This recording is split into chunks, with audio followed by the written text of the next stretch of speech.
Welcome to the Food Junkies Recovery Story Podcast. Here we aim to provide you with the experience, strength, and hope of everyday people actively working on their recovery from food addiction. I hope to inspire you and increase your awareness about recovery from food addiction. Here we will talk about personal stories of recovery and the many ways to live in recovery. We will focus on the various solutions so that you can choose the best option for yourself. I want to encourage you to thrive rather than just survive. So stay positive. Make changes for yourself, tell others about your changes, and our message of hope will spread. Hello, Food Junkies listeners. We have a special person on here today. I'm super excited. It's actually one of my co-workers, Sarah Hood. We work together at Sweet Sobriety, and I get to interview her today, and I'm excited about hearing her story. So welcome, Sarah, to the podcast. Thank you so much, CJ. It's an absolute pleasure to be here today and have a chat with you. And I'm very, very pleased that you've invited me on. Thank you. Oh, yay. So, guys, I'm really excited about this because I've never heard Sarah's story. So we might just chat it up the whole hour. And so buckle up and we're going to have a good time. Sarah, tell me, just start anywhere you want on your journey and how it started. Yeah. I think my journey is quite a long one, CJ, actually. Really, when I look back, I think it started, I was very, very keen on sugar when I was a child. I had a very sweet tooth. I remember going to my grandma's sweet tin and emptying it before anyone else could get to it. I remember hiding biscuits in my drawer and my brothers finding them and me being really embarrassed about it. But I was always fairly slim because I was sporty and did a lot of exercise. So weight was not an issue for me. And then as I became a teenager, I think I started to use my sport as a means of weight control. So my eating was still pretty much out of hand. But because I was so sporty, I didn't really add any weight. And then I remember starting to restrict my food. So I'd start to skip meals so that I could continue eating the sugar and then not eat proper food. And then my late teens, I struggled a little bit with my mental health. And I think the sugar became even more of a problem because rather than deal with my emotions, I would eat. And always ultra processed food, usually chocolate, sugar in some form. And then that carried on really until I had my children. And then the weight pretty much spiraled out of control. I started using compensatory things like, again, over-exercising, occasional purging. That's part of my story too. Yeah, part of my story as well. Yep. Yeah, because of course it's chronic, isn't it, and progressive. So, it just got much, much harder. And I think my day-to-day life was really affected by my food choices and affected my relationships. Although people are very good at hiding, aren't they? So I don't think necessarily that my friends or family would have said, I've got a problem. Yeah. But, we're very good, aren't we? We're secretive and we find ways of hiding these things because of the guilt and the shame. And then just to carry on, I guess the turning point for me was probably when I was turned 50, so 3 years ago. And I was traveling to see my husband, who was working in Nigeria at the time. And I found a book. I'd read millions of books before that, diet books, tried all the diets, Slimming World, Weight Watchers, fasting, you name it, I'd done it. And I found this book at the airport on my way to see him. And it's by a man called Robert Jenkinson. And if I remember the name, I've got the name somewhere. It's Why We Eat Too Much. Andrew Jenkinson, he's a UK bariatric surgeon. I've heard of the book. I've not read it, but I've heard of it.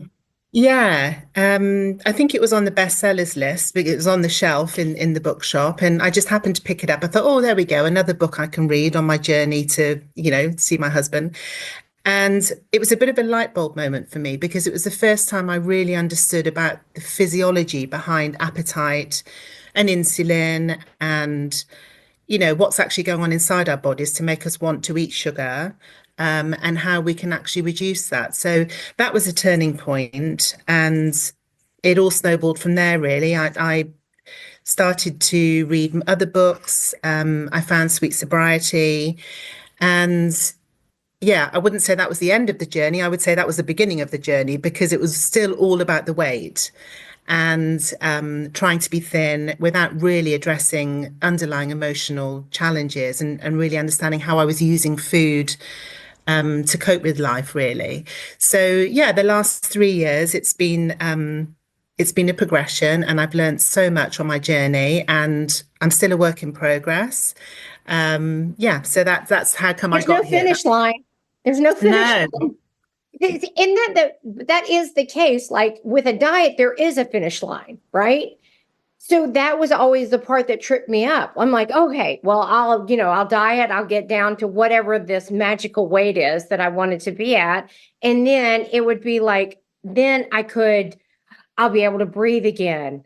I'll be able yeah. to do all of these things. But it's the minute I decided that I just wanted this little something, whatever it was, wherever it was, because I had done so well, then I was back off to the races again. I know. And that, you try so hard, and because you don't really understand what's going on inside your body and why you're behaving like that, you can't really deal with it. You just think, oh, it's me, I'm greedy. I've got no self-control. No And self-control. That was the what I yeah, always thought. And then but you know what? That the part about that doesn't make sense to me is like the lie that I believed that I have no self-control, yeah, because in every other area of my life, I was quite successful. yeah. So why is it that I believed that had no self-control in this one area, but somehow magically I had it in other areas? Yeah, and it's just it's baffling, isn't it, really? But I just feel that it's just about education. It's because we didn't understand, right? That we're told what a healthy diet is.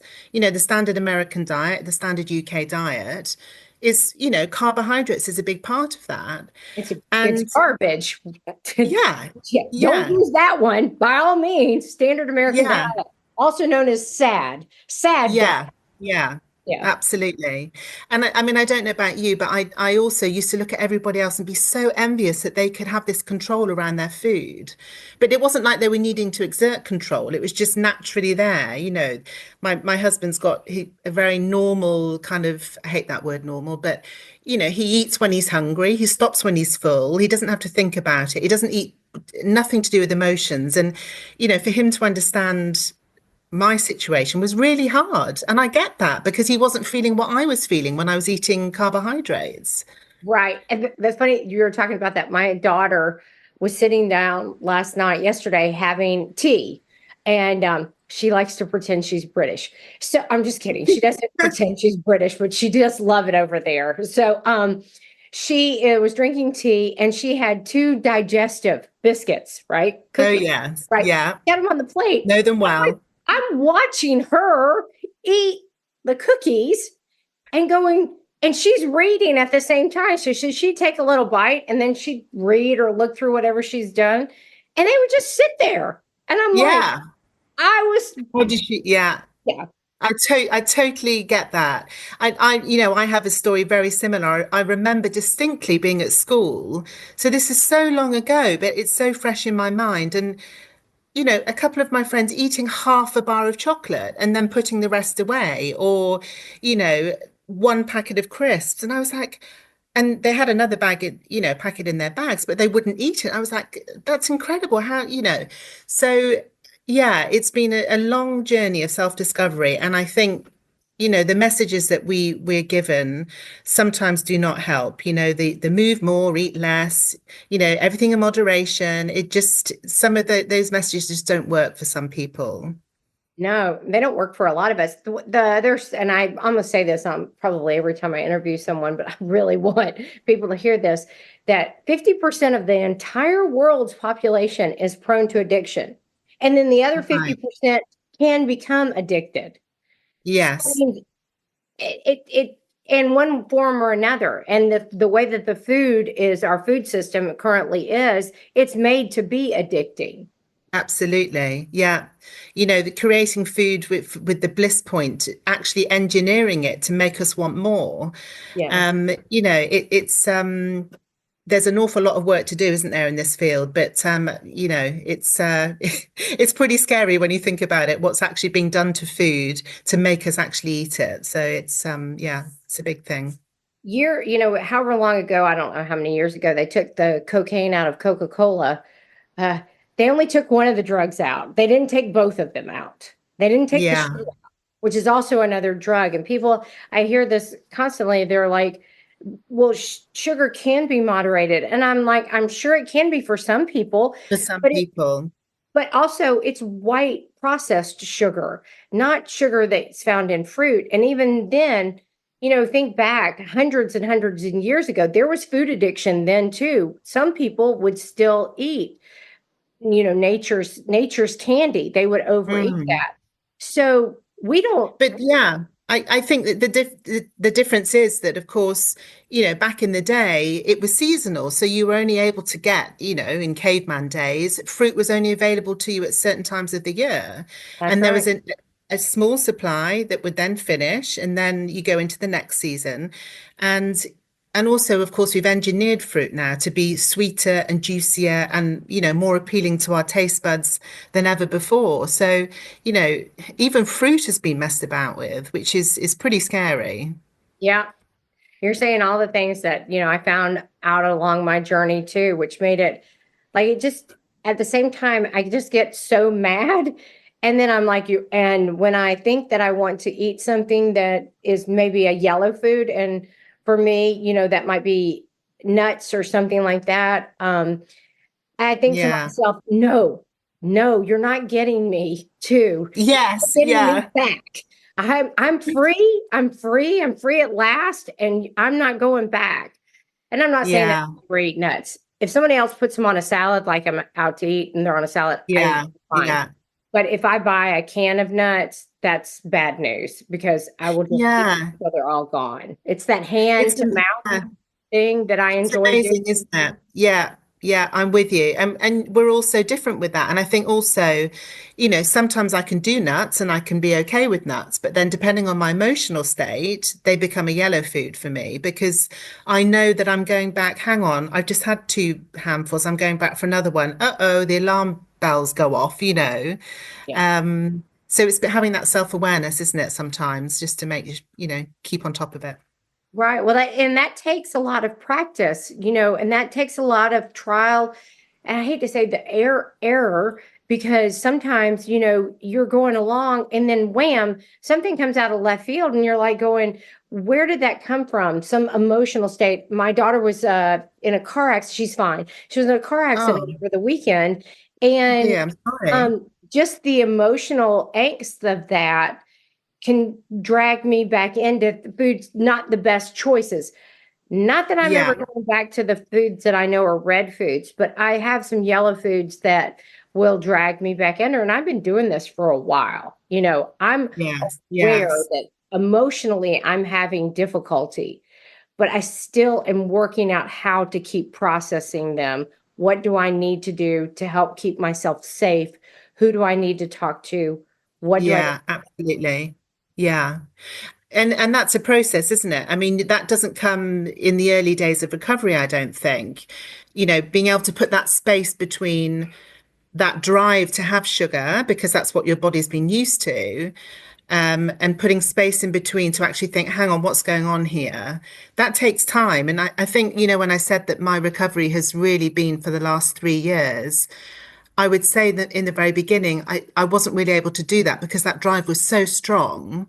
But, sitting with that, urge surfing, taking my time to really think about what's going on, and then choosing an alternative behavior, i.e., maybe meditating or exercising or just acknowledging that I've got that urge to eat sugar. That's taken me a long time, but I'm still practicing. But the more I do it, the easier it becomes. Well, tell me now. You read that book, but tell me when did they talk about food addiction in the book? I haven't read it, so or how did you even find out about food addiction?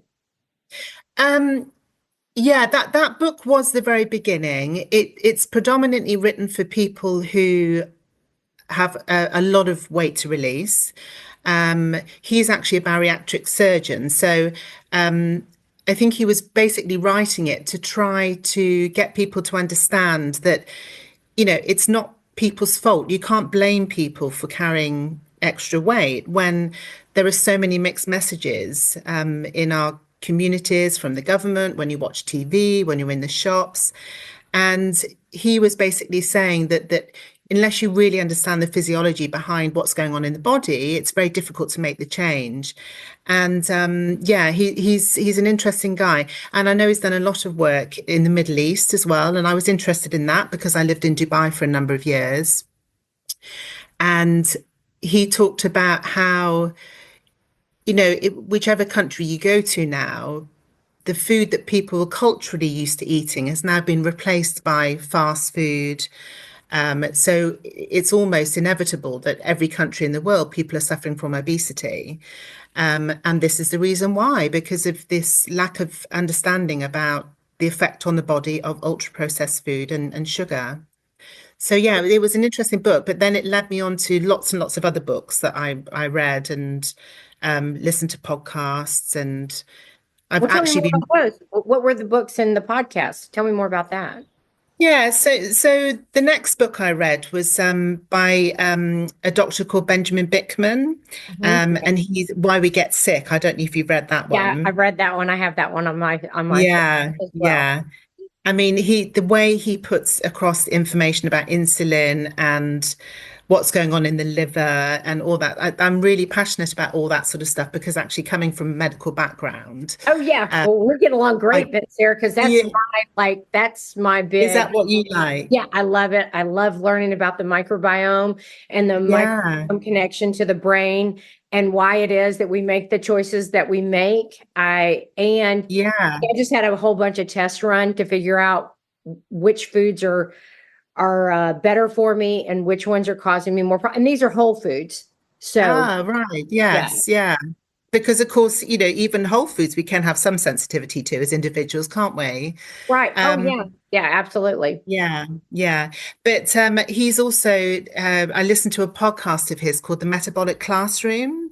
Mhm. And yeah, I mean, I can highly recommend it if he puts things across so well, even though it's quite a complex story, complex subject.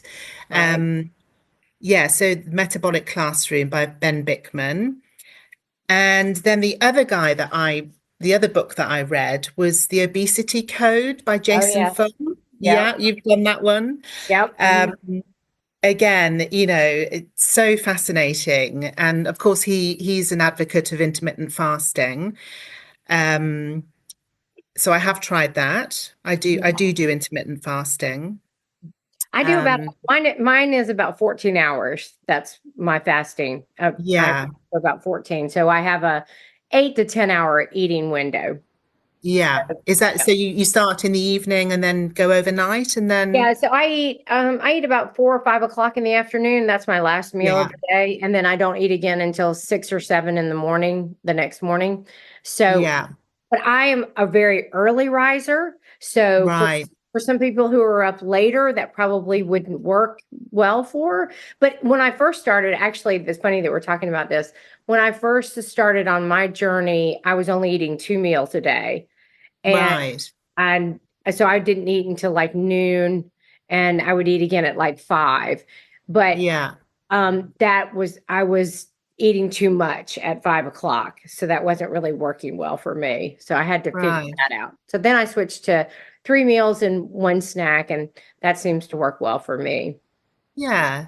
That's brilliant, isn't it? I mean, obviously that there's always that temptation to extend your fasting window because that's in our nature, right? It's that, oh, see if I can push it a bit further. And I have to watch that in myself because I know I have that tendency to still have that little voice that says, oh, well, if you could lose a little bit more weight, maybe release a bit more. And so I have to be really aware of that little voice that can rear its ugly head.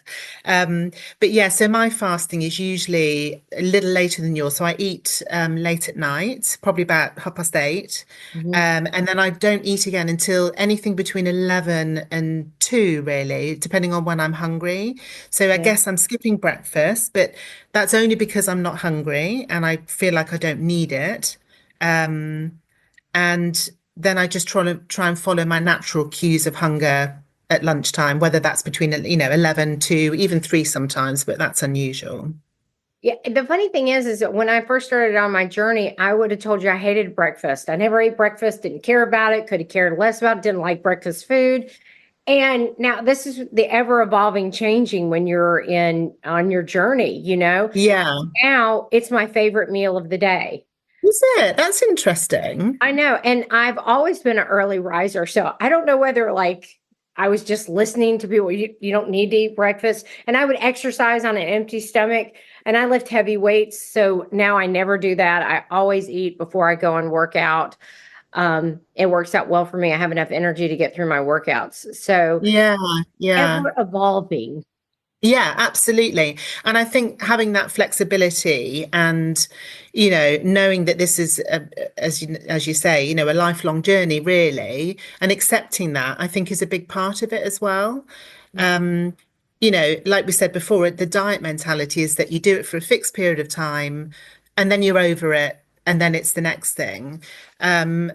And I think for me, accepting that this is something that I'm going to live with, right, for the rest of my life because I am a sugar addict.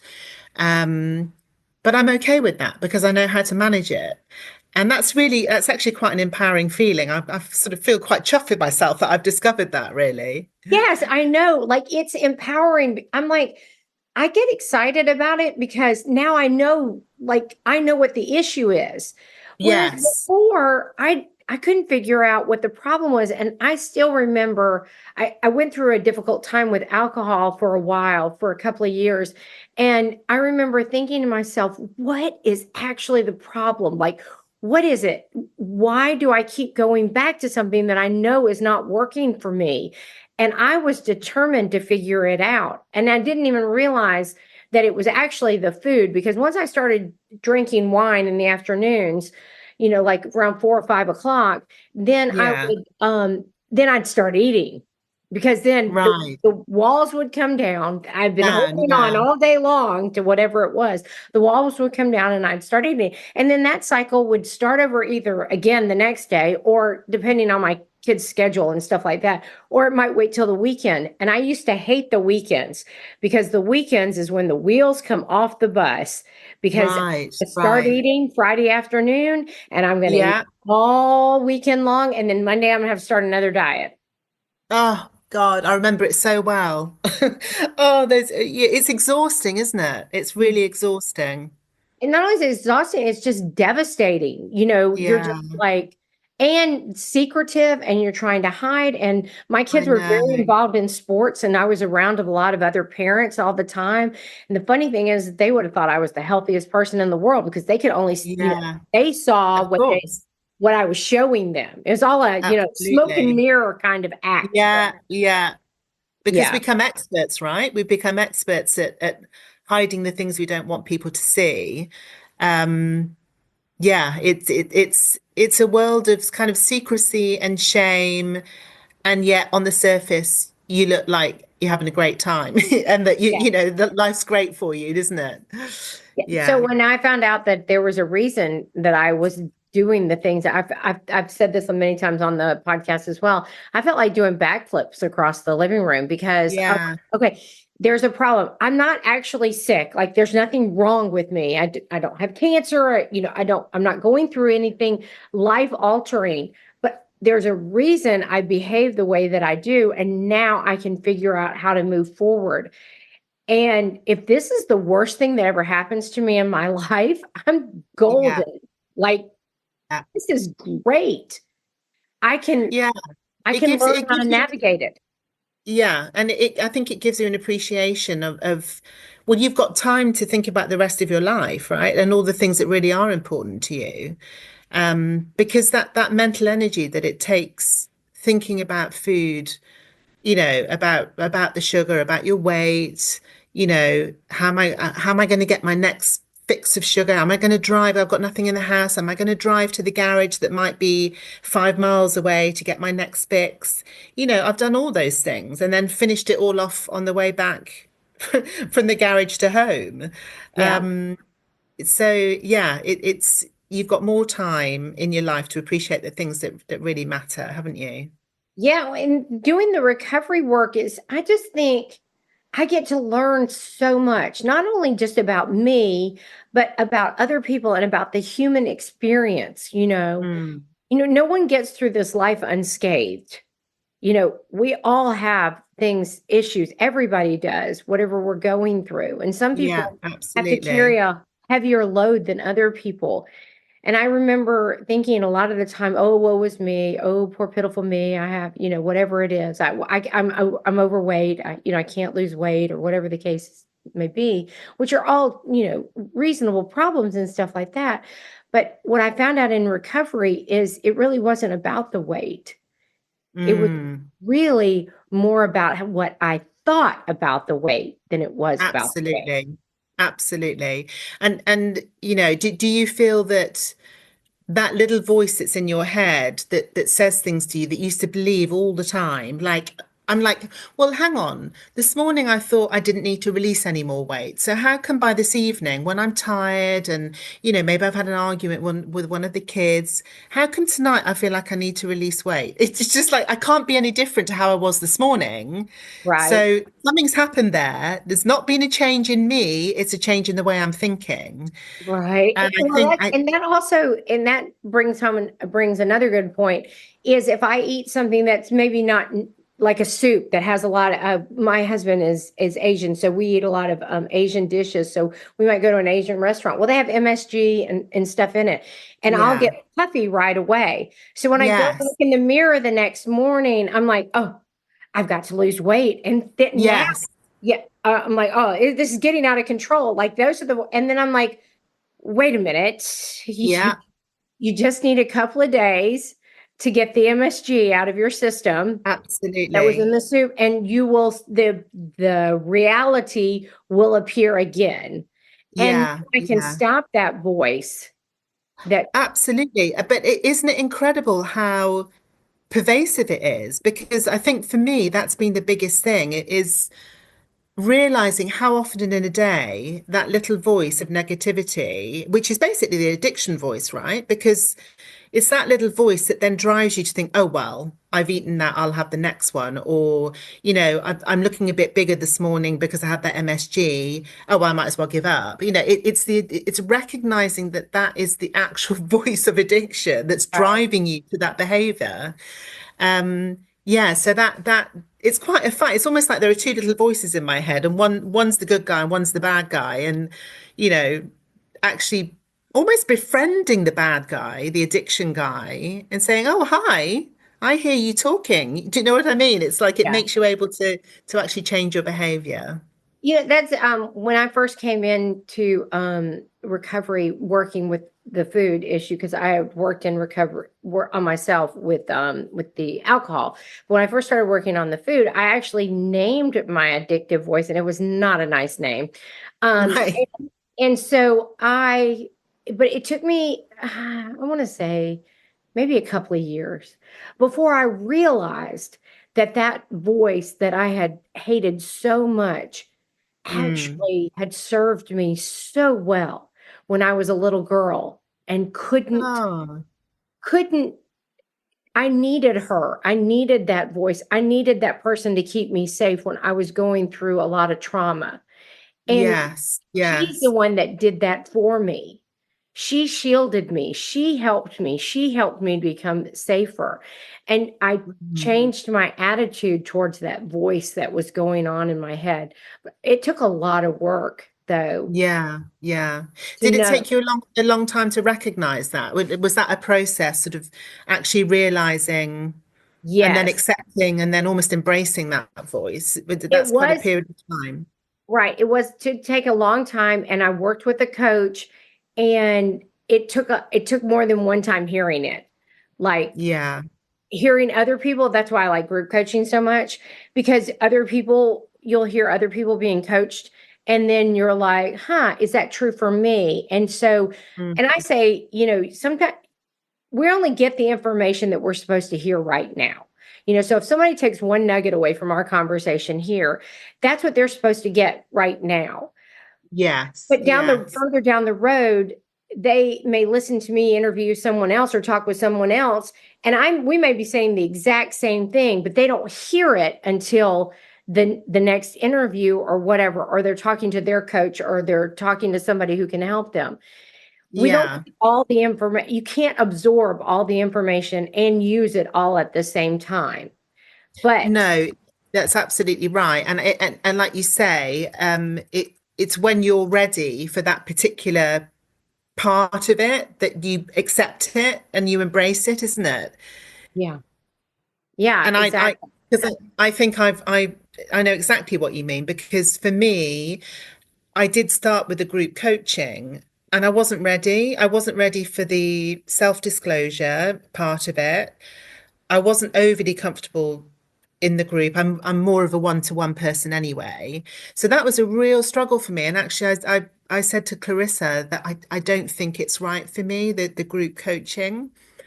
And and now, having come back in with a different mindset and having done the foundations course, the Sweet Sobriety Foundations course, and realizing what's going on in my brain a little bit more. I love the groups and I get so much from them. And like you say, each time somebody says something, you're like, oh my God, that's me. And it validates you, doesn't it? It's like, oh, I'm not the only one that feels like that or thinks like that. So yeah, that's a massive change for me, and I wasn't ready for that a couple of years ago. Yeah.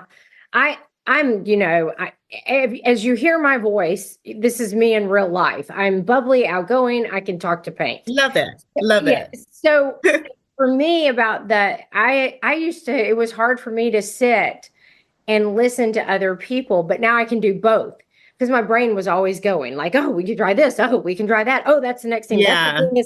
that's the thing that's gonna fix me, whatever that Yes. problem was. And now through the years that I've been doing this, I can sit still, I can listen more intently. I can have conversations with people and it not be all about whatever's going on with me. And Oh, well, I think you do an amazing job. And sometimes in a group you also do need people that are bubbly and willing to talk, don't you? Because oh, there's a absolutely. lot We of need all us that kinds. yeah, there's a lot of us that are kind of a little bit reticent maybe, and oh, I don't know if I want to share that. And so it's great to have all those different sorts of characters like you that, chatty and willing to share. And it brings other people out, it makes other people want to share their stories. And I think that self-disclosure is also a big part of recovery. Absolutely. My theory is I want as many people to know whatever part of my story speaks to them. If that's what part will help you recover, then I'm an open book, because I just want Oh, people to find the help that they need, whatever it is, wherever it is, yeah. whoever it is. I know, yeah. I know exactly what you mean, CJ, to be honest, because I feel quite strongly that I want to share the story as well, because I feel, I see people, I'm a nurse and I see my colleagues, you know, not really understanding what they're doing because obviously they don't have this information. They think they're doing the right thing. They're always on diets. And yeah, I've got a couple of colleagues that I try and talk to about it, and they're really interested in the whole sugar addiction and ultra processed food addiction. And they believe it, but I don't think they're quite at the stage that they want to jump on board and actually do something with it. Or Mhm. maybe they do, but they're in denial. I don't know. I don't know. Well, funny enough, now that I've been doing this for a while, I have people, you have to do this for a while. You have to be on this journey for a while to see some people who were, it's not that they weren't interested, they were, but they couldn't quite grasp how it would look in their life or how it would play into them. Yeah. And now I've been doing this long enough where some of those people that I was, who found out the information at the beginning of my journey are now starting to put some of it into practice. Right, right. So, and that can be said with my family as well, because Mm. I, you know, I have two sisters, and I wanted to save them. I could see we were all headed Yeah, in the same direction. My mother died early. My father is not in the best of health, and it was all because of problems associated with ultra processed food. And so I wanted so right. desperately to Gosh. help them, but even Jesus couldn't be a prophet in his own land. So I wasn't having much success either. Yeah. And of course, you can't actually change other people. Look, I don't want to say change, but people will change when they're ready, right? It's like smokers. You can't persuade a smoker to become a non-smoker until they're ready. Um, and one part of it is, of course, education, I think, but then part of it is because it's so damn hard, isn't it? Yeah. I mean, this is not an easy journey. Yeah, it's Um, addiction, and no yeah. addiction is easy. Actually, that's a really good that you brought up smoking. It takes the average smoker 7 times to quit smoking. 7 times to quit smoking. Wow. Those are for the people who really want to quit. Okay. I'm not even talking about the people who kind of want to quit, haven't decided Yeah. yet, whatever, don't care. So if it takes a person to quit smoking 7 times for those who really want to quit, imagine how many times it takes you to give up sugar, which is Yeah. far more available and much less expensive. Yes. And so Yes. when people get And down just on as themselves that they addictive. return to use, I'm like, you're up against a really big system here. It can Absolutely. it can be done, but it's going to take some time, and it's going to take some trial and figuring out what works best for you. Absolutely. And I think, Don't give up. you know, above all, being kind to yourself when you have slips, because that's inevitable, right? And I think if you beat yourself up and you just focus on the negativity of that, it's so it, I don't know. I just find it really sad because I just think, we're all trying our best. You are, as you say, against a system, against a physiological addiction. And the kinder we can be to ourselves when slips happen, or, the better. And the more chance you have of a long-term recovery, right? Because none of us are ever perfect. No, no, and there is no such thing as perfection in No, in recovery for sure. I don't believe in perfection anyways, because it's only the way that your no. brain is seeing whatever that is perfectly. And somebody else's Yeah, brain could be looking at it completely different, and it doesn't look perfect to them. So there's no such thing as perfection. that's right. That's right. And the and with the I lost my train of thought. But you were telling us about the books. Were there Yes. other books that you wanted to tell us about? Yeah, the other person that I absolutely find so fascinating is Dr. Anna Lemke. Oh, yes. I took her course. Dopamine. Yeah, Oh, did I you? did. Yeah. She was my Oh, professor at Stanford. oh my goodness. She blows me away. Dopamine Nation, of course, Yep. isn't it? The main Awesome. book. Yeah. And I can't remember. It was a podcast again, that one of hers. And then, of course, I go onto YouTube and I watch all the YouTube videos that I can find of these people. And her explanation of how dopamine, what's going on with the neurotransmitters in the brain, it's just so validating. It's like, oh my God, this is a brain disease. This is not me being greedy. This is not me out of control. And that was a massive thing for me, learning about the dopamine. And the other book that I really liked was Georgia Ede, which is Change Your Diet, Change Your Mind. She's Um, amazing. I love her. She's so authentic. I got to meet her when we were at our first international food addictions conference when I was in London. ah, yes, in London, which of course I went to that as well. Toodled on my own. I thought I'm going to go to that. Yeah. And that just blew my mind. I just absolutely love seeing everybody there, everyone together with the same mission, and it was just fantastic, wasn't it? It was fabulous. Looking forward to our next one in Mexico City. Yeah, Yeah. yeah. Not sure I'll get to that one. Little bit far for me, but yeah, it was just great. The other person I really, really admire is Robert Lustig, Yes. and anything that he has to say on cholesterol, just blows my mind. He's such a good way of putting things across to help you understand. And yeah, so those are probably, and of course, the most important, our very own Molly and Clarissa. Yes, yes, they're awesome. So, Food Yeah, Junkies podcast. Food Junkies podcast is one of my go-tos, and Dr. Tarman's book I read.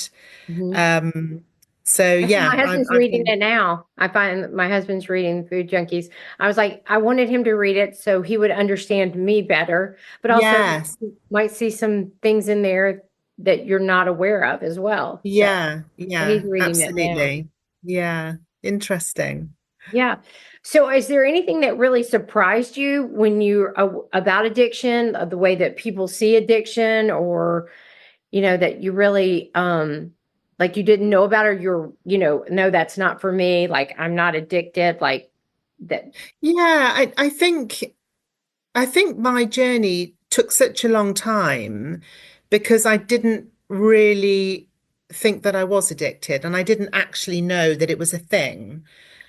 Which is crazy, really, considering I'm a nurse by background. But um, yeah, there was always that element of doubt in my mind. Like, really, can food really be as addictive as cocaine or cigarettes? Or, but the fact is, you can be addicted to anything. It could be a process addiction, or something behavioral, or physiological addiction. So, um, I think Well, when a I lot of people don't realized, even realize that food is both a process addiction and a substance addiction. Because think about it. yeah, You're going to drive to the store and get whatever it is that you're in. Then that's the yeah, process that you're going through, and you're yeah, getting excited and you're salivating and your brain is getting, so you have, it's the same thing as like pulling yeah. on a y'all can't see my hand movement because this is No, bar. the be it like in a bar. Yes, Yeah, yeah, yeah, like you're doing gambling or something like that, or yeah. cigarette, like you're going to go take a Opening cigarette. the packet of cigarettes and lighting up, and yeah, yeah. And It's and of course they've shown that you're getting a dopamine spike even from the behavior before you've even tried the food, Yeah, before you've even tasted it. right. And then you're tasting it, and then you're having the dopamine hit from that. So it's both a process addiction and a substance addiction. So it's like both. So you're Double getting whammy. exactly, a double Yeah, whammy. Yeah, we're going to be yeah, great friends, Sarah. I can see yeah. we can talk alike. Double whammy. The other thing that I think I've noticed is other people's reaction to me when I try and talk about it from Mhm. my own personal perspective. It's like, oh, we're all addicted to sugar. We all eat too much chocolate. I'm like, well, yeah, I know we do, but there's a difference. There's a continuum, right? You might have too much, but you can stop when you want to stop. You don't keep going back. It doesn't fill your mind with permanent thoughts, constant thoughts about how you're going to get more when you're going to have it. And, there has been a little bit of a kickback from some friends, I guess. Um, I tell oh, him I you're cook. too restrictive, you're on a diet. I'm like, no, this is not a diet. This is a lifestyle choice. I'm not restricting anything. I'm putting into my body the food that nourishes my body, that's going to keep me well, keep me healthy, enable me to exercise, enable me to be able to bend down to tie my shoelaces. So I don't feel that I'm restricted in any shape or form with what No, I'm it's eating. freedom. It's freedom for It, me to be it able to actually think about is. life and my family and my children and work and all the other things, because when I was in the food, it was all about the food, all about Yeah, food. absolutely. And It's that's it's all about the food until it's not about the food, isn't it? right. It's all about getting the food until you Yeah, get the food out, and then you yeah, discover it's not about the food. Yeah. absolutely. Then the work starts. Yeah, Right. So that I was on a cruise. This had to have been 6, 7 years ago, probably longer. And we were playing cards, and there was somebody coming by with cookies. And so they came by the first few times, and I was like, no, no, I'm fine. I don't want those. I did want them, but I wasn't going to eat them. And then mm, finally they came back like maybe just a couple of times. In my mind, it was 3 or 4 times, but it was probably the second time they came around. I'm like, yeah, oh. I'll have one, So I had one. Well, the next time they came around, I got a few and put them down next to me. Well, Yeah, those were all gone. And those were not small cookies either. These were big cookies. And I yeah, had probably eaten 4 or 5 of them. And in my mind, I'm going, please, I'm begging myself, you're making yourself sick. Your stomach hurts. Please stop eating the cookies. But I could not stop eating the yeah, cookies once I started eating them. It was, how many more cookies can I get? yeah, How many is going yeah. to look like too many in front of the group that I'm sitting with?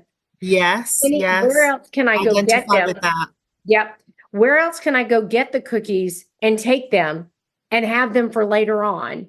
Yeah, Which later on just meant when I got down the hallway and I was by myself. And that is the insanity of food addiction. yeah. CJ, did you go for a harm reduction approach or did you just like go cold turkey? Well, I went because I was in the 12-step world when I first started with food addiction. Hmm. There was no sweet sobriety when I started. Oh, yeah. So, I they had a chip system. So, and you had to give up sugar, flour, and wheat. And I was like, okay, I'll do that. And it took me a few times. I mean, I did. It took me a few times. I don't know how many times that I kept, and then I would, return to use. And then finally it clicked and I started going. And shortly, it took about 4 months. I had 4 months under my belt. And Sweet Sobriety was running their audit program, and I Ah, enrolled and got selected. So I was very excited about that. And yeah. then I was able to start working on, I had already been in another 12-step program. So I had started challenging some of my ridiculous thinking. Right, right, So I had a little bit of that under my belt when I started doing the basically what is now the foundations course for Sweet Sobriety. right. Yes, yeah. I mean, and the amazing thing with that, of course, is that you can go back to it because I've done it. This is the second time I've done it now. And you were saying earlier on about how you don't hear things until you're ready. And, each time I do it, new things are coming up for me. And I'm like, oh my God, it's like, you know, that realization that it's not about the food, it's about the emotions and how you're going to handle them and identifying what the emotions are and, accepting that it's okay to have those emotions. It's huge. Well, the biggest, one of the first things that I identified going through the foundations course for myself was that I realized, like, I would have this whole agenda. I do have 4 kids, and they were younger then. And I would have this agenda for the whole day of how things were supposed to go. Mm. Anybody with any amount of children knows that that doesn't go. Even if you only have Oh one, gosh. it doesn't go that way. My husband's schedule would change and he would be late, and whatever the case, or the car would break down or whatever it was, or one of the kids would miss the bus and all this stuff. And so I had very little tolerance. Like, my level for handling these problems was so low that, Yes. For time, right? yeah, Sometimes it's time. yeah. And so my tolerance level was so low for handling these little issues that was what was driving me to the food. So I had to learn how to tolerate more Mm. more just frustrations in life. And I was completely unaware that that was one of my biggest problems until we did the one of the modules. And for the life of me, I'm drawing a blank right now which module that's in. But that was probably my biggest. Was it distress intolerance? Yes, thank you. Distress intolerance. I am such and I have a way bigger tolerance than I used to have, but it's still an area that I struggle in because I have that type A personality where things, are supposed to be a certain way and all this stuff. So I have to be Yeah. on guard that that's exactly what I'm thinking and be more flexible. So I'm Yeah. way more flexible than I used to be. I still have a long way to go, but I'm way more than I used to be. Yeah, and I think that that's something I recognize as well in myself is that it's okay to feel those emotions, right? It's okay to feel frustration and anger and but what do you do with that? It's like you need to sit with it and understand why you're feeling that, and tell yourself it's okay. It's understandable, right? You've not been able to do all those things you wanted to do because the kids are playing up or whatever it might be. And yeah, I think that just accepting that and saying it's all right, you can feel like that. It's understandable. You don't need to go to the food to sort of stuff it all down and make yourself feel better. I have a mantra that I say now, and actually people repeat it back to me. It's all will be well. I say that to myself constantly. All will be well. Will be Whatever's going on, whatever is intolerant, whatever is going on that is, upset the apple cart or however things are going, it's going to be fine. Because one thing that I have figured out is it's going to work out or it's going to work out. Like Yes. it's, and that was something I was always trying to control the outcome. Yes. And Yeah. that was what I was I eating my lunch. We have that saying here in the United States, which basically means that's what's bringing me down. That's what's taking me out. That's what's driving me back to the food. Is I couldn't Yeah. control it. And now I've come to the realization I have control over absolutely nothing. Yeah, and sometimes I think to myself, well, what will this look like in a month's time? Or is it really going to matter this time next week? Or yeah, just thinking about a future moment in time and just thinking how it actually won't matter. It won't. It might feel important right now, but in a week's time, it ain't going to matter.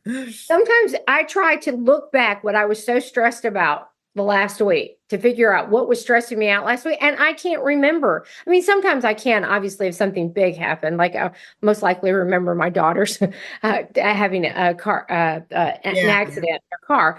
But for the most part, whatever's stressing me out about last week, it really is not a thing this week. And that Yes. when I started picking up, I'm like, okay, a lot of this is just you're making the story up in your head about, Yeah. yeah. So tell me, what does a day in your life look like now? Now that you've been in recovery for a while, what does your life look like now? Um, I work 3 days a week. I have a district nursing job in the UK, so 3 days a week is pretty full on. It's a 12-hour day, and basically I always make sure that I prepared my food for those at least those 3 days in advance. So Monday is usually my preparing food day, and I don't weigh and measure, but I make sure I have my food in the house. So Mondays I always go shopping. I've got loads of protein. I do eat a lot of meat, lots of dairy, lots of vegetables and salads. And I don't need to weigh and measure that because I'm able to stop those when I'm full. So I'll prepare my food. I'll have a coffee and cream in the morning, a heavy whipping cream with my coffee, and then I will just basically go to work and have my lunch whenever I'm hungry. So anytime between 11 and 3, and it will be a pre-prepared soup, which is chicken, celery, cauliflower, onion, and chicken stock and Philadelphia cheese, which is like a soft cream cheese. So that's a really filling lunch for me. And then that will fill me up. And then when I come home from work, which is probably about 5 o'clock, 5:30, 6 o'clock, usually I'm quite hungry then. So I'll have a handful of nuts or cheese, or some celery sticks or carrot sticks with some sort of soft cheese or hummus or something. So generally low carb. So not all of those vegetables are low carb, but generally I try and eat low carb because then I don't have the hunger signals so much. And then dinner will be again a protein. It might be salmon or chicken or beef or and then with any amount of vegetables and usually cooked in butter. And quite often a glass of prosecco because I've never actually had an issue with alcohol, and I enjoy that. That helps me to relax in the evening, but not every night. It might be 3 nights out of 7. So generally, you can see that almost all of that food is low carbohydrate, and I'm satisfied on it. I find that my hunger is well controlled. If I'm hungry outside of those times, I will snack it on nuts. But again, I have to watch those because if they're salted and there's a big bag on the table, I will keep going backwards. So that's a food that kind of goes between yellow and yellow and red. Um, Yeah, I know those. Yeah. yeah, so I have to watch that. And that's it really. And then outside of that time, I do always make sure I've got my food in the fridge. Lots of eggs. I might have scrambled eggs one day with smoked salmon and mayonnaise. What else do I eat? Variations of that really, tuna and salad. The one app that I think is absolutely brilliant for food preparation for my type of food is the Diet Doctor Oh yeah. app. Hmm. And Yep. I find that so helpful. I subscribed to that on a monthly basis, and for low carb meal ideas that are quick and easy, because I'm not a big fan of cooking, so whatever's quick and easy is good in my book. And I find they've got lots and lots of ideas, and you can do a shopping list. You literally click on the recipe, and it brings up an automatic shopping list of what you need for that recipe. So that's fantastic. Yeah, that's not. Um, yeah, yeah. And then you can tick it off when you're in the shop. You just open it up, tick it off, and then you don't even have to write anything down. So I really, really like that. And if I'm going on a flight or something like that, where there probably isn't my food available, I'll usually take boiled eggs with me and maybe some pieces of cheese, a few nuts, but probably not salted nuts that I don't like too much. Otherwise, they can become an issue for me. Um, and yeah, that's basically the way I eat really at the moment. And I don't panic if I'm hungry. So, I realize that hunger, if I haven't got my food available and I'm a bit hungry, it's okay. You can not eat. You can ignore those signals. I mean, you're not going to die. So I'll just then. I mean, it doesn't happen often because I usually have my food available. But yeah, I'll then just have the next meal I have will be my food. It won't be carbohydrates. So yeah, I find that works for me.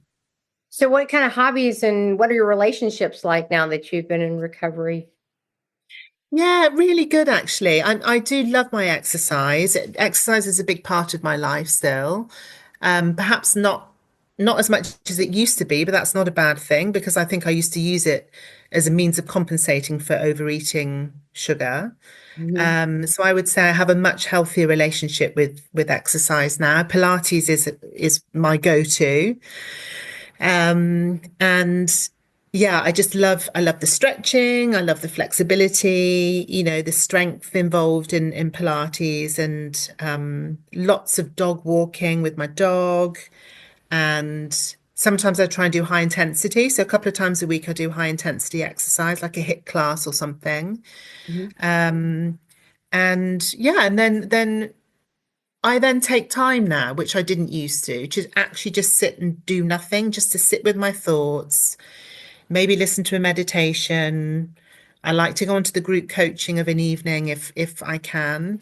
And actually, when I do that, I light my candles, I get my fragrance burner going, and I put the lights down, and it's kind of like the beginning of my relaxation for the evening.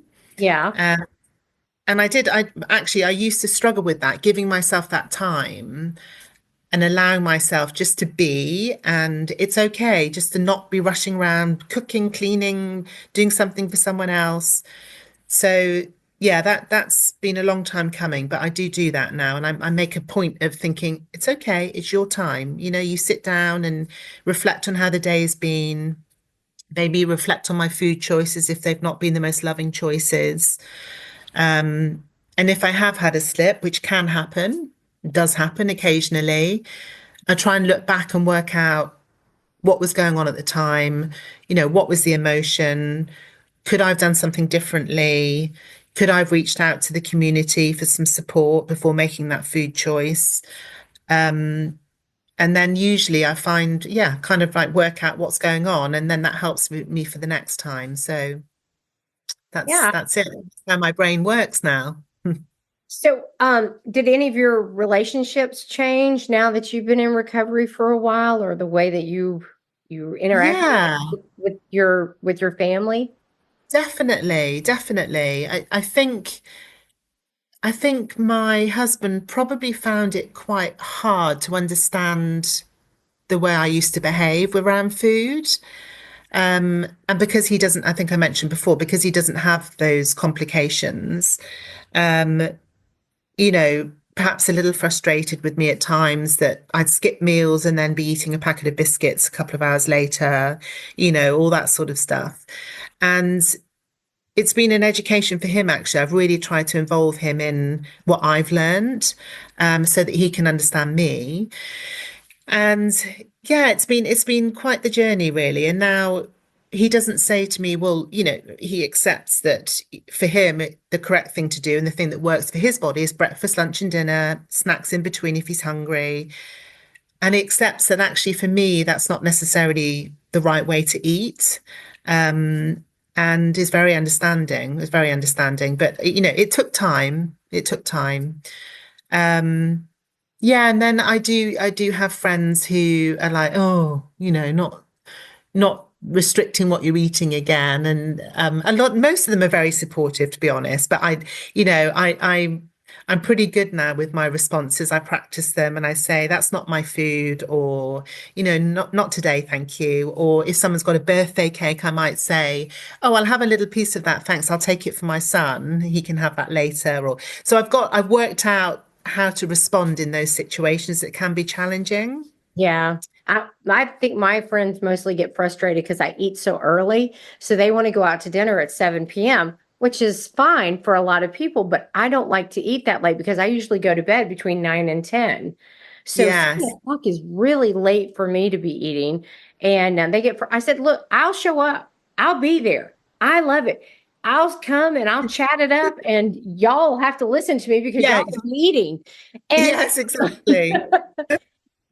now my really close friends are used to it now, but I think it affects them more than it affects me because I don't care. I've already You don't eaten. mind. I Yeah. don't care. I've already eaten. I'm not hungry. And I really don't. Usually, the places that we're going, I didn't pick them. Somebody else picked them in the group, and I Yes. wouldn't have picked them anyways. Yeah, yeah.